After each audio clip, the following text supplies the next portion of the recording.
ছোটোবেলায় শিখেছি তুমি কারোর ক্ষতি না করলে কেউ তোমার ক্ষতি করবে না।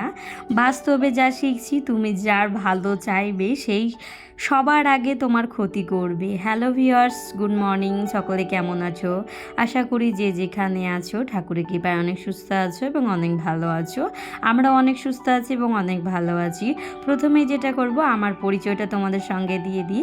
আমি হলাম মুর্শিদাবাদের বহরমপুর শহরের ছোট্ট একটি গ্রাম থেকে বিলং করা এক গ্রামের মেয়ে, গ্রামের বউ বলতে পারো, একজন হাউস ওয়াইফ এবং ডেলি ব্লগার।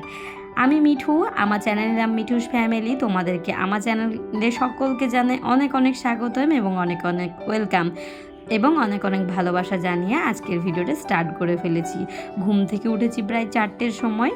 মানেই হঠাৎই 4টের সময় ঘুম ভেঙে গেছে। এত সকালবেলা কিন্তু আমার কোনো দিনই ঘুম ভাঙে না। আমার ঘুম ভাঙে প্রায় ওই 5টার সময়, মানে 1 ঘন্টা আগেই ঘুম ভেঙে গেছে। আধ ঘন্টা ধরে চিন্তা ভাবনা করলাম আগে মায়ের ঘরের সংসারের কাজগুলো করব নাকি আমার সংসারের কাজগুলো করব। তো আমি ভাবলাম আগে আমার সংসারের কাজটাই করে নিই, তারপরে মাদের ওখানে যাব। যেহেতু মাদের অনেক গরু ছাগল রয়েছে, তো সেই গরু ছাগলগুলো বের করার ব্যাপার রয়েছে। যেহেতু বাবা এখনও ঘুম থেকে উঠেনি, বাবা ঘুম থেকে উঠে গরু ছাগলগুলো বের করবে, তারপরে কিন্তু আমি মাদের কাজগুলো করতে যাব। হ্যাঁ, আর মাদের ঘরের কাজগুলো আমি কেন করব তার আগে বলে নিই। মা যেহেতু বাড়িতে নেই, মা গেছে একটা দিদি বাড়ি বেড়াতে, সেখানে হচ্ছে নামযজ্ঞ, সেই কীর্তন শুনতে গেছে। তো মা এখন 3 দিন মতো থাকবে। তো 3 দিন ধরেই আমার সংসার এবং মায়ের সংসার, মানে বাবাদের সংসার, মানে দুটোই সংসার আপাতত এখন আমার, যতদিন না ভাইয়ের বিয়ে হয়েছে। তো দুটো সংসার মিলিয়ে আমাকে এখন সব কাজ কমপ্লিট করতে হবে। মেয়েরা কিন্তু বিয়ে হয়ে গেলে কিন্তু পরঘটি হয়ে যায়, মেয়েরা কিন্তু পর হয়ে যায়। তো আমি যেহেতু পর হয়ে গেছি, যেহেতু বাবার বাড়ির কাছেই রয়েছি, সেজন্য আমি কিন্তু কখনোই পর ভাবি না। আমি কিন্তু সবাই, মেয়েরা কিন্তু কখনোই কাউকে পর ভাবে না। বাবা মা এবং ভাইরাই চায় যে দিদি বিয়ে হয়ে গেছে মানে দিদি পর ঘড়ি, মেয়ে বিয়ে হয়ে গেছে মানে পরের ঘরে সংসার করবে, এরকম একটা ব্যাপার থাকে। তো এরকম সব বাবা মায়ের ক্ষেত্রে হয়ে থাকে, তাই না বলো? তো আমি না এখনও পর্যন্ত এই সংসারটাকে আমারই মনে করি, যে আমাদের এখনও বলে থাকি। কেউ যদি কোনো কিছু জিজ্ঞেস করে তাহলে আমাদের বলি, তো মানুষ হয়তো বুঝতে পারে না আমাদের না বাবাদের, তখন আবার ফট করে বলতে হয় বাবাদের। তো দেখো, এদিকে কিন্তু আমি উঠোনগুলো সুন্দর করে ঝাড় দিয়ে নিয়েছি, আর এদিকে ছাগলগুলো বের করে নিয়েছি।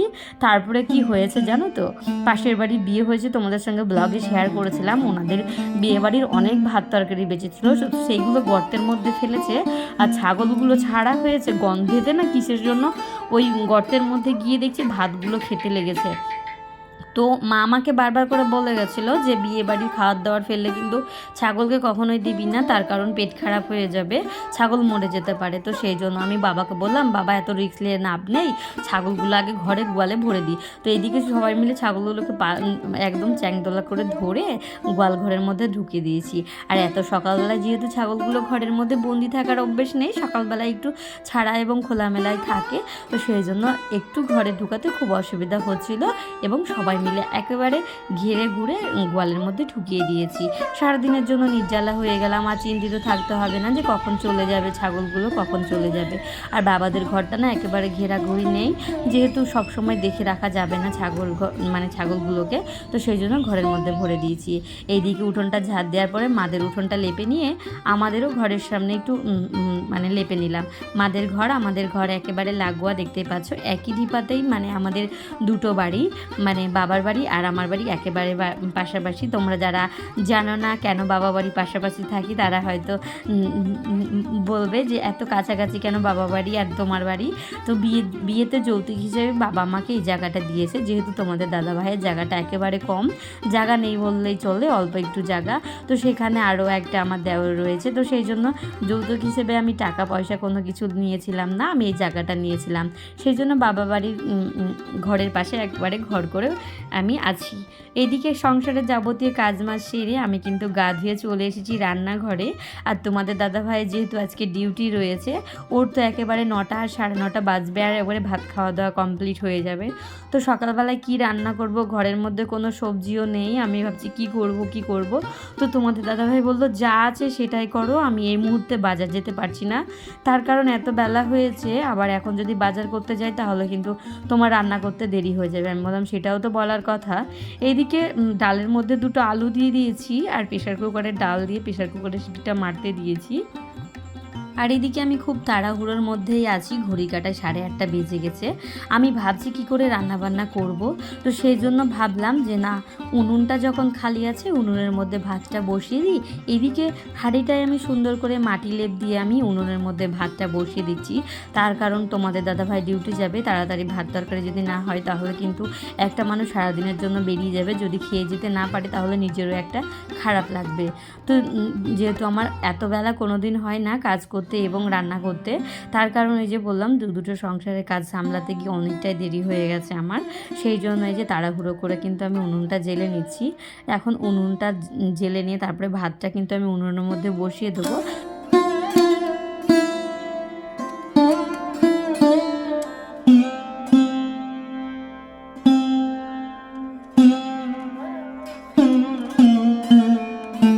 গ্যাসে তোমাদের রান্না করতে বেশি ভাল লাগে নাকি উনুনের মধ্যে রান্না করতে বেশি ভাল লাগে তোমরা অবশ্যই কমেন্ট করে জানাও।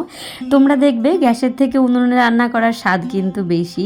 আমার কিন্তু উনুনে রান্না করতে বেশ ভালো লাগে, কিন্তু এখন যে গরম আর যেহেতু আমাদের খড়ির পরিমাণটাও একটু কম আছে সেই জন্য বেশিরভাগ সময়টা কিন্তু এখন গ্যাসে রান্না করছি। শীতের সময় বেশিরভাগ কিন্তু উনুনে রান্না করেছি, তোমাদের সঙ্গে ব্লগিং শেয়ার করেছি, যারা দেখোনি তারা গিয়ে দেখে আসো।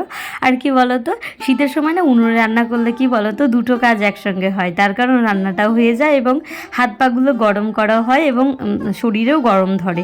সেই জন্য শীতের সময় রান্না করতে কিন্তু একেবারে কষ্ট হয় না। গরমের সময় যেহেতু সকাল সকাল করলে কিন্তু কষ্ট হয় না, একটু দুপুরবেলার দিকে রান্নাটা করলে একটু বেশি কষ্ট হয়। তো আমরা গ্রামের মানুষ, আমরা সব কিছুই অ্যাডজাস্ট করতে পারি, কোনো কিছুই অসম্ভবকে সম্ভব করে নিতে পারি, কোনো কিছুই আমাদের অসম্ভব ব্যাপার নয়, সব কিছুই সম্ভব হয়ে যায়। তো এদিকে দেখতে পাচ্ছ এখন হচ্ছে মা দুর্গার মতো আমি যুদ্ধে লেগে পড়েছি।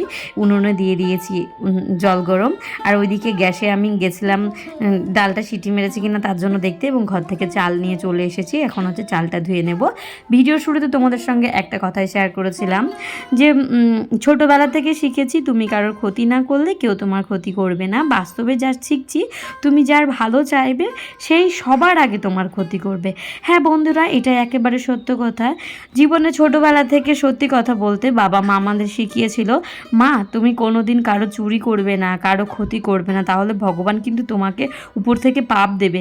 সেইটাই আমি ছোট থেকে শিখেছি। আজ পর্যন্ত বিশ্বাস করবে না, আমার মানে জ্ঞান অবস্থায় থাকাকালীন এখনও মনে হয় না আমি কোনো মানুষের ক্ষতি করেছি এবং কারো ক্ষতি করেছি। তো বিশ্বাস করবে না, বাস্তবে যা শিখছি, তুমি যারই ভালো চাইবে, যাকেই বেশি ভালোবাসবে এবং যাকে বেশি উপকার করবে সেই সবার আগে তোমার ক্ষতি করবে। এটাই হচ্ছে বাস্তব জীবন। মানে আমি বয়সটা যদিও বেশি না, 28 থেকে 29 বছর বয়স হবে আমার, কিন্তু এই বয়সে মানুষের পাশে দাঁড়িয়েছি, যাদের যাদের পাশে দাঁড়িয়েছি, যাদের যাদের অনেক উপকার করেছি, যাদের মানে যখন প্রয়োজন হয়েছিল তখন সেই প্রয়োজন মিটিয়েছি। তো বিশ্বাস করবে না, তারাই আমার বেশি ক্ষতি করে এবং বেশি ক্ষতি করছে। তো আমি বুঝতে পারলাম যে বিষয়টা কি। তো আমি না নিজেকে সেখান থেকে সরিয়ে নিয়ে আসার চেষ্টা করছি। মানে কেমন কি বিষয় তোমাদের হয়তো বলে বোঝাতে পারবো না। আমি হয়তো বললে তারা হয়তো আমার ব্লগিংটা একদিন না একদিন হয়তো দেখতেই পারবে, সোশ্যাল মিডিয়ার যুগ। তো সেই জন্য তাদের নাম বা কোনো মানে কি ব্যাপারটা সেটা আমি তোমাদের সঙ্গে শেয়ার করতে পারছি না। তো জীবনের যা শিখছি, তো আমার মনে হচ্ছে সাপে যতটা না বিষ থাকে মানুষের মধ্যে তার থেকে বেশি বিষ ভরা থাকে। সাপের বিষ কিন্তু ইনজেকশন ঔষধের দ্বারাই কিন্তু নেমে যাবে, কিন্তু মানুষের এই মারাত্মক বিষগুলো কিন্তু এখনও পর্যন্ত শরীরের মধ্যে বয়ে চলেছে। ওগুলো কিন্তু নামানোর কোনো ইনজেকশন নেই, কোনো ঔষধ নেই। মনে হচ্ছে এখন যে বাস্তব জীবনে মানুষের সঙ্গে কোনো সম্পর্ক না রাখাটাই ঠিক, একলা থাকাটাই বেটার। কথায় রয়েছে না, যদি তোমার ডাক শুনে কেউ না আসে তবে একলা চলো রে, একলা চলো রে। হ্যাঁ বন্ধুরা, কাউকে ডাক দেওয়ারও দরকার নেই। এমন মানব জীবন এবং বাস্তব এখন হচ্ছে একলা চলাটাই শ্রেষ্ঠ আমি মনে করি। তো দেখো এদিকে তোমাদের সঙ্গে গল্প করতে করতে কিন্তু আমার ডালটা তেলে দেওয়া হয়ে গেছে। তারপরেও কিন্তু এদিকে আমি ভাতের ফ্যানটাও উপর দিয়ে নিলাম।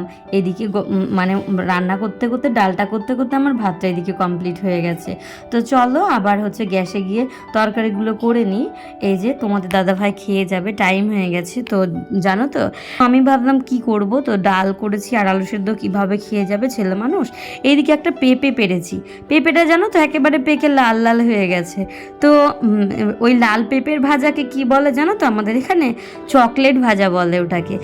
মানে পাকা পেঁপেগুলো যদি ভাজা হয়ে যায় লাল লাল করে, তাহলে কিন্তু চকলেটের মতো মিষ্টি মিষ্টি লাগে এবং খেতেও কিন্তু দারুণ লাগে ডালের সঙ্গে। তো আমার মেয়েও এটাকে চকলেট ভাজা বলে। তো জীবনে হয়তো তোমাদের নামটা শোনা নাও হতে পারে, আমাদের কিন্তু এই পাকা পেঁপের ভাজাটাকে চকলেট ভাজাই বলে।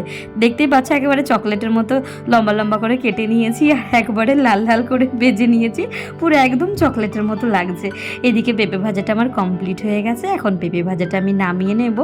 আর এদিকে মানে তোমাদের দাদাভাইকে ডাল আলু সেদ্ধ পেঁপে ভাজা দিয়ে খেতে দিয়ে নেব। তারপরে যেটা করব, একটু এই গরমের মধ্যে একটু আমড়ার চাটনি করে নেব। পরশুদিন রাত্রে ঝড় হয়েছে, সেই ঝড়ের মধ্যে কিছু আমড়া পড়েছে, তো সেই আমড়াগুলোই রয়েছে। এখনকার আমরা একেবারে জালি, একেবারে জালি, তো সেই জালি আমড়ারই একটু চাটনি করে নেব ভাবছি, সর্ষে বাটা জিরে বাটা এবং আদা বাটা দিয়ে। মাদের একটা ছোট দেখে আমরার গাছ রয়েছে, সেখান থেকে আমরাগুলো কুড়িয়ে নিয়ে এসেছিলাম। আর এই যে দেখো, তোমাদের সঙ্গে গল্প করতে করতে কিন্তু আমি পাটায় মশলা করার জন্য চলে এসেছি। ঘরে কারেন্ট আছে কিন্তু মিক্সচার নেই, মিক্সচারটা গেছে খারাপ হয়ে। 4 দিন হলো শর্ট মারছে, জানো তো। মিক্সচারটা কি হয়েছে জানি না, তোমাদের দাদাভাইকে দিয়ে দোকানে পাঠিয়েছিলাম, মানে দোকান বলতে ডাক্তারখানায়, ওকে একটু ডাক্তার দেখাতে হবে। তো তোমাদের দাদাভাই ডাক্তারখানাতে রেখেই চলে এসেছে মিক্সচারটাকে, আর নিয়ে আসছে না বাড়ি। তো আমি বললাম যে একটু তাড়াতাড়ি আনার ব্যবস্থা করো, সকালবেলায় রান্নাবান্নার ব্যাপারটা লাগছে, একটু মশলাটা যদি মিক্সচারে করা হয়ে যায় না, তাহলে কিন্তু কাজটা অনেকটাই সহজ হয়ে যায়। পাটায় দেখবে মশলা করতে একটু দেরি লাগে, লঙ্কা টঙ্কাগুলো বাটতে কিন্তু একটু বেশি দেরি লাগে। আর এই সর্ষে বাটাটা না একেবারে পাটার মধ্যে বাটলে সুন্দর হয়ে যায়, জানো তো। মিক্সচারের থেকে সর্ষে বাটাটা যদি পাটায় বাটো, তাহলে একবার খুব সহজে হয়ে যাবে এবং খুব সহজে মিহিও হয়ে যায়। দেখো কি সুন্দরভাবে টুক করে বাটা হয়ে গেল আমার সর্ষে এবং আদা লঙ্কাটা। তো চলো, অনেক দিন যাবত শিলপাটায় মশলা করেছিলাম না, অনেক দিন করা হয়েছিল না, তো অভিজ্ঞতাটা আজকেও একটু হয়ে গেল শিলপাটায় মশলা করার। আগে কিন্তু মানুষ এরকমভাবে পাটায় বেটেই মশলা খেত। বিয়ে বাড়িতেও কতদিন জানো তো, আমাদের এখানে একটা পিসির বিয়ে হয়েছিল, তখন কিন্তু সবার বাড়ির থেকে একটা একটা করে শিলপাটা নিয়ে গিয়ে কিন্তু যে যাকে আপন আপন মশলা করতে বসিয়ে দিয়েছিল। এখনকার মানুষ ওই রকম দিন পার করবে? কখনোই করবে না। মিক্সার গ্রাইন্ডার ফ্রি যাবে, হাজার হাজার লোকের একেবারে মশলা করা হয়ে যাবে আধ ঘন্টায়। আর আগে সারাদিন বিয়ের অনুষ্ঠান হলে পরেই মশলা বাটতে বাটতে দিন পার হয়ে যেত। আর ওই মশলা বাটার জন্য কাউকেই পাওয়া যেত না। ওই যারা একেবারে নিজের না করলেন না, তখন তাদেরকে বাধ্য হয়ে করতে হতো। আর তখন কিন্তু এত গুঁড়ো মশলাও ছিল না, ছিল কিন্তু তখন হয়তো মানুষ এত ব্যবহার জানতো না। গ্রামের মানুষ তো পাটায় বেটেই মশলা করে নিত। আমি চোখে দেখেছি। দিন যত যাচ্ছে মানুষ তত কুড়মি এবং আলস্যাময় হয়ে যাচ্ছে, তাই না বলো? এইদিকে কিন্তু রান্নাবান্নাটা আমার কমপ্লিট হয়ে গেছে। তোমাদের দাদাভাই খেয়ে দিয়ে নিজে ডিউটিতে চলে গেছে। রান্না করার পর কিন্তু ঘর দুয়ার একেবারে একটু নোংরা হয়ে যায়, তো সেই জন্য আমি, যেহেতু সবাই খাওয়া দাওয়া করে নিয়েছে, আমি ওই টাইমে ঘরটা মুছে নিলাম, তাড়াতাড়ি করে শুকিয়ে যাবে। এরপরে রয়েছে আমার ভিডিও এডিটিংয়ের কাজ, ভিডিও এডিটিং করব। ঘড়ি কাটায় বাজে 11টার মতো, এখন সব কাজ কমপ্লিট করে নিয়েছে। ভিডিও এডিটের কাজ রয়েছে, প্রায় 2টো মতো বাজবে, তোমাদের সঙ্গে ব্লগ শেয়ার করব। 2টো পর্যন্ত আর কোনো ব্লগিং আমি শুরু করেছিলাম না। এদিকে দেখো ছাগলগুলো কি সুন্দরভাবে চড়ছিল। আর আজকের ব্লগটা তোমাদের কেমন লাগলো অবশ্যই কিন্তু জানিও। আজকের মতো ভিডিওটা এখানেই শেষ করলাম, তোমাদের সঙ্গে দেখা হচ্ছে আবারও একটা নতুন ভিডিওর সাথে, নতুন একটি দিনের সাথে। সকলে ভালো থেকো, সুস্থ থেকো, ঠাকুরের কাছেই কামনা করি।